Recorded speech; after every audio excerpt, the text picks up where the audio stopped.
Good morning, Tony. The parents I spoke with say they filled out the paperwork, all the proper paperwork, stating that their child would not be a bus rider and they would make transportation arrangements for their student every day. Still, somehow, their student was put on a bus and it was hours before they knew exactly where their son was. Just a note on this story, the family did not want to be identified. And God forbid, he was on this school bus and he just got off. A Maryland mother and father recount the hours they spent wondering where their 6-year-old son was. We do drop-offs and pickups, and I only wanted to do that because I don't want him to be on the bus for too long. But they say after waiting in the carpool zone at the school, the first grader ended up on a bus anyway. After an hour and a half of me waiting, I get there and I give them his name and they said, oh, he rode the bus home. I said, well, he shouldn't have gotten on the bus because he's not a bus rider and we don't have any information on the bus. We don't know where the bus stop is. And I signed paperwork twice for him to be picked up. Racing to an unknown bus stop, the father said he made contact with a bus driver. His son was not on the bus.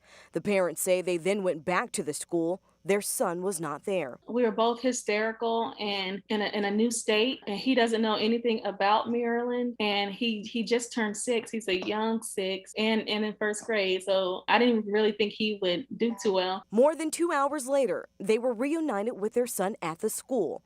The parents say if a guardian doesn't meet a student at a bus stop, they're automatically brought back to the school. They say the school was apologetic. They both understand how hectic the first day can be, and they want to make sure no other parent experiences what they did. I want other parents to have this conversation with their student tonight. Like if you are on a bus and you're in an unfamiliar area, especially being new to the school and being back into, just be aware of your surroundings, so that somebody can let somebody else know that can make the proper, call.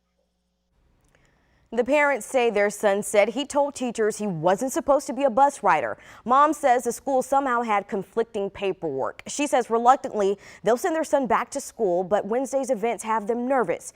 Now, I reached out to a spokesperson with the school district last night about this claim. She tells me that she has our request and that they are not ready for comment at this point and they are still investigating the incident.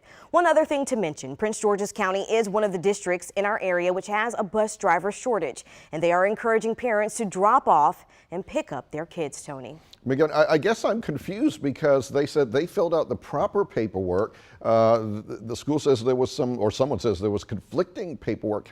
How does that happen? Have they figured this out yet? Yeah, the mom tells me, said just as recently as Tuesday, the day before school started, she even submitted additional paperwork stating that her son was not supposed to be a bus rider and that they had made arrangements for him to be picked up by them or a neighbor because they agreed to carpool. But she says that it appears as though when students enroll in school that they may be just assigned a bus in the event that one day they do have to ride the bus.